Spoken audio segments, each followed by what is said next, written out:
तर आत्ताची एक महत्त्वाची बातमी, ईडी कार्यालयाला आग लागली आहे। या आगीची माहिती मिळताच अग्निशमन दलाच्या 12 गाड्या घटनास्थळी दाखल झाल्या।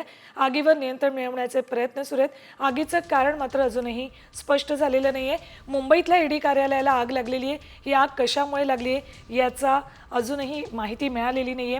तब्बल 12 गाड्या आग विझवण्यासाठी रवाना झालेल्या आहेत। अग्निशमन दल आग विझवण्याचे शर्थीचे प्रयत्न करते। मुंबईतली ही मोठी बातमी आहे। मुंबईत ईडीच्या ऑफिसला आग लागलेली आहे। अग्निशमन दलाच्या 12 गाड्या घटनास्थळी दाखल झालेल्या आहेत। ही थेट ईडी कार्यालयाची दृश्य, आग लागलेली, आग विझवण्याचे शर्थीचे प्रयत्न सुरू आहेत। साम टीव्हीवर ही एक्सक्लुझिव्ह दृश्य, ईडी ऑफिसला आग लागल्याची। मुंबईतल्या ईडी ऑफिसला आग लागताच अग्निशमन दलाच्या 12 गाड्या घटनास्थळी दाखल झाल्या।